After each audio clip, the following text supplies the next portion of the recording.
واہ واہ. اور میں نے پوچھا تھا علامہ سید محمد ریاض الدین سروردی صاحب سے کہ کوئی ایسی نعت جس پر آپ کو بھی ناز رہا ہو.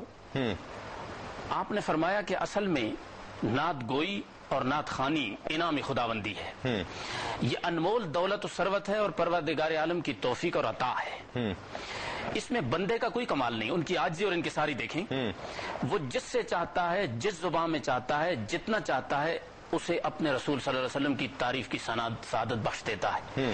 مجھے بھی اس بے نیاز ذات نے اپنے حبیب کے غلاموں اور ثناخانوں میں شامل کیا ہے. میں اپنے بختوں پر ناز کرتا ہوں. یہ جملہ تھا.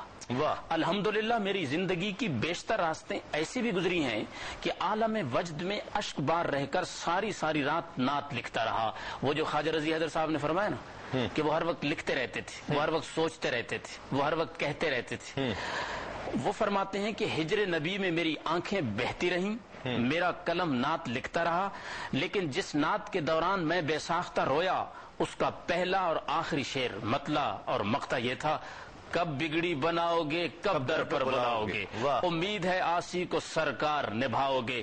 ایک کاش ریاض آئے مجدہ یہ مدینے سے، سرکار بلاتے ہیں تم نعت سناؤ گے. کیا بات، سبحان اللہ. پہلی بات ہے کہ عقیدہ اور عقیدت دونوں موجود ہیں، دونوں موجود اور منزل بڑے یقین کے ساتھ ایک واضح ہے، بہت زیادہ. کیا بات ہے. بلکہ ایک جو آپ نے جو خوبصورت بات کی ہے اور خواجہ صاحب آپ ذکر کر رہے تھے، جو اشارتاً جو اس میں بہت سارے اشارے اور کنائے مل رہے ہیں، جی ہاں، یعنی ایسا کیسے ممکن ہے کہ کوئی شخص ہر وقت انہی کو سوچتا ہو، ہر وقت انہی کو دیکھتا ہو تو وہ آپ کو نہ دیکھے؟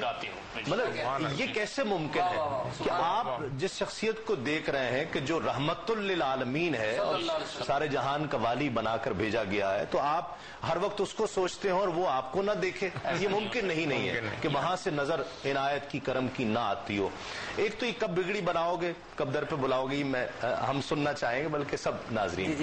نعت کالج کے حوالے سے، نعت کالج کی جو روایت بڑے شد و مد کے ساتھ علامہ صاحب نے قائم کی ہے، اب اس کی ضرورت کو آپ کیسے دیکھ رہے ہیں؟ دیکھیں تسلیم صاحب، یہ 1982 کا واقعہ ہے کہ ایک محفل نعت تھی گجرانوالہ میں. ٹھیک.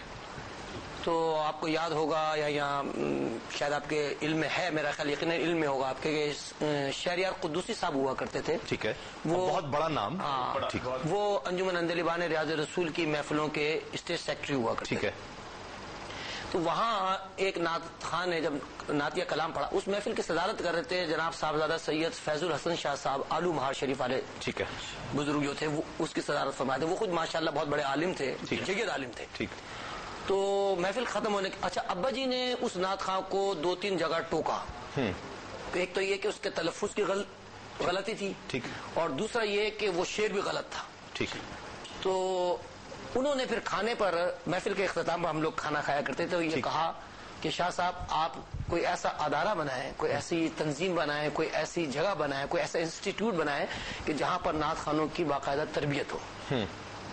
تو پھر الحمدللہ ابا جی کو اس طرف راغب کرنے میں شہریار قدوسی صاحب کا اور میرا موٹیویٹر تھے وہ. بالکل ہاں، کہ ابا جی کو راضی کیا ان کو ہم نے، اور الحمدللہ نعت کالج 1982 میں پھر قائم ہوا. ٹھیک ٹھیک. اب میں جو پوچھنا چاہ رہا ہوں کہ ایک ضرورت اب جس طرح کیو ٹی وی پر بھی اور کیو ٹی وی کے ذریعے بھی ایک پوری دنیا میں نعت پہنچی ہے، اس کا فروغ ایک دم ہوا، اور یہ پچھلے 5-6 سالوں میں یقیناً تربیت تو ابھی بھی اس کی ضرورت ہے. جی جی. آپ اس کو کیسے، اس والد صاحب کی روایت کو، ہمیں بڑی توقعات ہیں کہ آپ خود کریں یا کروائیں، اس کو ایک جاری رہنا چاہیے. دیکھیے اب الحمدللہ میرے چھوٹے بھائی سید اجاز الدین سروردی صاحب نعت کالج چلا رہے ہیں، لیکن میں یہ محسوس کرتا ہوں کہ لوگ یہ چاہتے ہیں کہ ایک مشہور نعت خان سے وہ نعت خوانی سیکھیں، ورنہ نہیں سیکھ سکتے کہتے ہیں. وہ بہرحال الحمدللہ سوچ ہے. اجاز الدین سروردی صاحب بھی بہت اچھا پڑھتے ہیں، بہت اچھے نعت خان بھی ہیں، بہت اچھا پڑھتے ہیں وہ.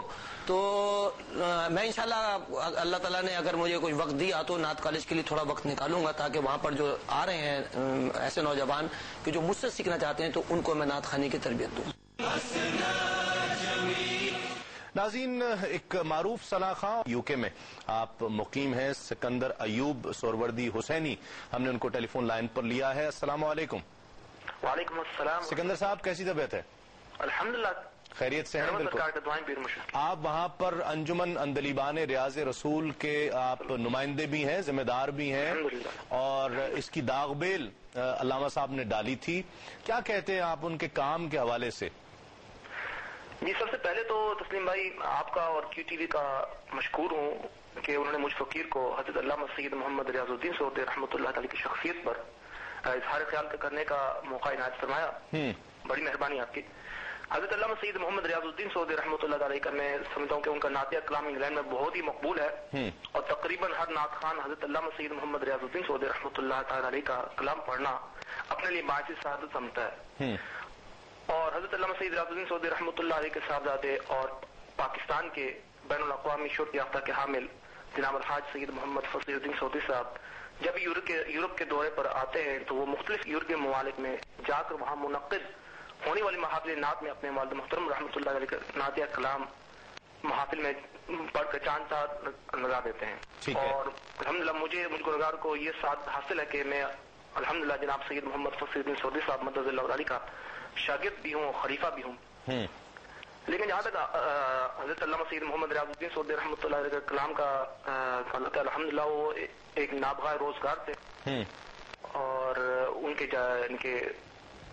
اس دنیا سے جانے سے میں سمجھتا ہوں کہ نعت گوئی میں ایک خلا پیدا ہو گیا جو پر کرنا بہت ہی مشکل ہے.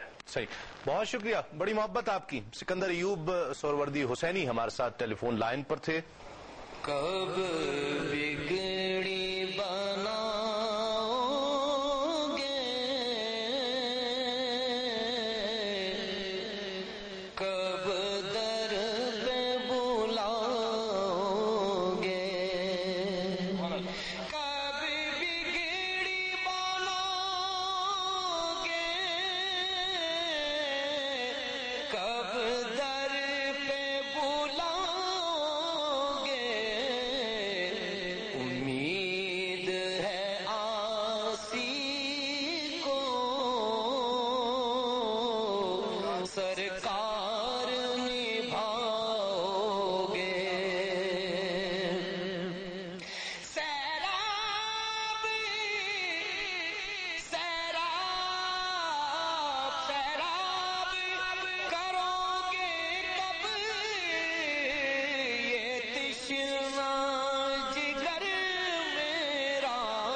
اپنی محبت کا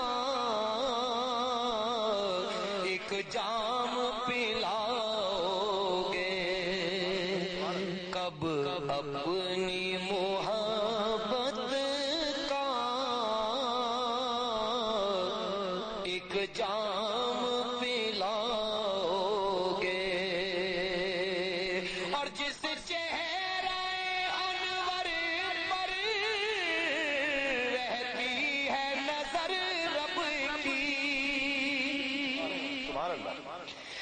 جس چہرے انور پر رہتی ہے نظر رب کی، کب ایک جھلک اس آسی کو دکھاؤ گے، کب ایک جھلک اس کی آسی کو دکھاؤ گے. اے کاش ریاض مجدائے مدینے سے سرکار بلاتے ہیں، تم نعت سناؤ گے. سرکار بلاتے ہیں، تم نعت سناؤ گے. کب بگڑی بناؤ گے، کب در پہ بلاؤ گے. سبحان اللہ، سبحان اللہ.